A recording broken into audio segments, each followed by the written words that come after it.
I moved to Vietnam at just 21 years old with only 5,000 US dollars. A lot of people, when they want to move abroad, they're overly focused on how much money they need, how much money they need to make a month, rather than just realizing that this is a new opportunity, a new experience, and you're going to learn new things, and plans are going to change over time. So instead of having a perfect plan, I decided to just do it. I was young, I didn't have anything holding me back, no family, no house, not too many bills, and I could pay off all my debt within a few months and make my plan happen, so I did. My name's Nell, this is how I did it, and why I chose Vietnam. So in America, we know about the cost of living and just how much of a financial burden you can feel like when you just can't keep up with your country's demand. But in my eyes, I feel like I shouldn't have to keep up with the country's demand. I should only have to keep up with my demand. If my lifestyle only costs this much money, why should I have to cough out 3, 4, 5, 6, 7 times that amount of money? My life here in Vietnam cost me less than $1,000 per month. If I were to live this same lifestyle in America, my own apartment, eat out 2 meals a day, get rides everywhere, go to the market whenever I want, that would cost me 5, 6,000 USD per month in America. As well as the social aspect. Here in Vietnam, people are so nice, and I've had 3 strangers help me. But in America, people are just so politically strained that we all hate each other based on race, sex, political identity, religion, or whatever the case may be, and that's just not right. I chose Vietnam because it aligned more where I'm from, being somebody who hates the cold. I hate the cold, and me being from Florida, where I'm used to the humidity and I'm used to the heat, coming to Vietnam or Southeast Asia in general was a no-brainer to me. It does not affect me. Humidity is very similar. If anything, it was hotter than my home city. So that's why I chose Southeast Asia. But when we get down to the nitty-gritty, Vietnam, to me, was just more affordable, and the food. The food is clearly better than Thailand, and it's no debate. Everybody says, oh my God, Thai food is so good. Oh my God, Filipino food is so good. But there's a reason Vietnam ranks #1 in the world in 2026 for food culture. You just can't beat it. How much money did I have when I came to Vietnam? I only had 5,000 US dollars. I only had 5,000 US dollars. And people are going to say, you really moved abroad with $5,000 at 21 years old? I sure did. Was I scared that $5,000 wouldn't be enough? No. I was scared about the uncertainty. I was nervous, anxious, excited about the move in general, not about the money. And that's the problem is a lot of us, we let money control our mood. I don't let money control my mood. I use money to live a lifestyle. I'm not going to let money determine how I look at life. That's the whole reason I left America. So no, I wasn't scared that $5,000 wasn't going to be enough. Yeah, my flight only costed about 700 US dollars. My passport costed 200, and my visa costed me $50 for a multi-entry 90-day visa. Altogether, less than $1,000 to come out here to Vietnam. And then to get started, my apartment is only 7.5 million VND, which at the time I paid was 285 US dollars. I paid all 3 months upfront plus a month deposit, which altogether came to about 1,150 US dollars, and I'm gonna get about $285 of that back when I leave. When we talk about leaving America or just moving abroad with only $5,000, just think about that.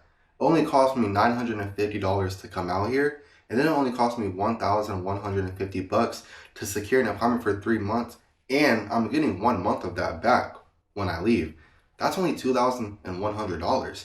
You still have $29 left over for food, for transportation, for fun, and for all of that. And don't forget, that's a $285 apartment in Saigon, in District 2, close to everything I need, close to a US embassy, close to an airport, close to a market, close to absolutely everything, and I can walk 15 minutes and I'll pass gyms, pharmacies, it doesn't matter what. I know you see all these videos about people paying as little as $200 for an apartment in Da Nang in the middle of nowhere, but you also see people paying $900 for this luxurious condo. You can find anything you're looking for if you really just look hard enough. My apartment is even a good deal for locals. My electricity bill only costed me 25 US dollars. And then I have my management fee, which is 400K, my Wi-Fi, which is 100, my water, which is 100. The entire bill altogether came out to 1.3 million, which when I paid it, it came out to less than $50. So for my apartment, 285, all my utilities, and I run my AC all day, I wash clothes a lot because I have a washer dryer included. Hot water showers every single day, sometimes twice a day, and only 50 bucks. I also have a TV, PlayStation, and I charge things all day from laptops, phones, everything, camera. So from my apartment to my utilities, I'm only spending $335 per month. You could get food like a com tom for $1.90, a banh mi or a banh mao for $1, or even a bowl of pho for just $1.70. My biggest advice would be to try new foods. Try some buncha, try some com tom, try some mumbohe, and get engraved in the culture, you will only save a lot more money. So what do I spend per month? So for rent, utilities, food, socializing, going out and having fun, grab rides, all of this, I only spend 1,050 US dollars per month. And it's going to be really easy to cut that because 100 of that is from American bills. American bills I don't even use. So just my phone, such as a school membership, things like that which I don't use. So yes, you could easily get your living expenses under 1,000. How fast can somebody run through 5,000 US dollars? Truth is, it depends on you.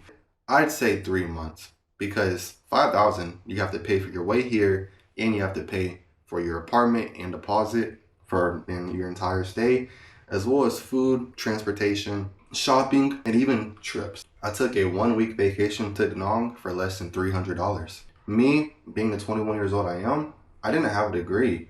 But if you have a degree, all you gotta do is get a TEFL. You can come out here and teach English like that. Really easy. They're always looking for teachers. So if you do have a degree, you have an advantage that I don't have. Through, freelancing, doing things like digital marketing, digital creation, stuff like that. Me personally, I'm just working on my brand, my content creation, as well as yesterday I just put out my ad to Tutor English 101. Now, it's all about you and your plan. If you come more prepared than I did with a degree and a TEFL, you could get a job within your first month landing and you could stay here as long as you want. Sometimes they'll even give you your work visa. That way you don't have to worry about a border run every 90 days. So my YouTube channel is monetized, as well as I do offer one-on-one mentorships. If you want to move out here to Vietnam, you could go down there in the description. I also have a membership for the channel, which is going to have member-only live stream as well as member-only videos and access to early videos as well. You can also go click that. Just hit the join button after you hit the subscribe button. For as little as $6.99 per month, you could support me as well as I could provide you value. Would I recommend somebody else move abroad with $5,000? Honest answer, yes, I would. I'm not going to sit here and be like these old people that say, no, you need this much money. Me personally, as a young person who did it, I've been here for over a month. I'm going to keep staying here. When I leave, I'm coming back. Yes, you should. You know why? Because you're going to stay in America with the uncertainty of being able to pay your bills next month, with the uncertainty of if your job will fire you due to AI, with the uncertain, right? So you're worried about uncertainty there. How about you just take the uncertainty somewhere else where you could enjoy it? I enjoy the uncertainty here in Vietnam. I don't enjoy the uncertainty in America. In America, the uncertainty made me nervous and anxious. Here, it's exciting. And what am I going to do today? What does the future hold for me? What can I learn? That's the thing, is you don't want to be 65 when you finally visit your first country outside of your home. Would I recommend you come out here with $5,000? Yes. But if you do have a consistent job and you can wait 2-3 extra months, I'd personally come out here with 10,000, maybe 12, even 15. Or if you have a consistent income, then you can come out here with whatever you want. Personally, if you're making $1,000 a month online, you can come out with $2,000. You'd be fine as long as you're making money every month. I would also recommend you have at least $800 saved back for a ticket back home. What I did, I have 2 accounts. I have my personal account, and then I have a joint account that I opened with my mom right before I left. I split my money between both accounts, and my SoFi account is still lasting me, right? So it lasted me my way here, my 3 months in my deposit, my entire first month of overspending on stuff. Also, I'm almost done with my second month. I'm going in on my 7th week here, almost my 7th week. So my second month will almost be done too. And I'm doing pretty well for myself out here. So yes, you can move abroad with $5,000. It's just about having a plan, being smart, and not being scared to take the leap. Most people are going to save up 15, 20, 25, $30,000 and still never come out here because they're scared and they have a personal fear. So it's not about how much money, it's about do you have the balls to take the jump. If you do, I promise you will enjoy it. But with that being said, my name is Vietnell. Make sure you subscribe, like, share.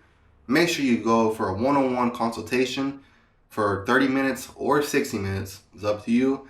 As always, you can join the membership of my channel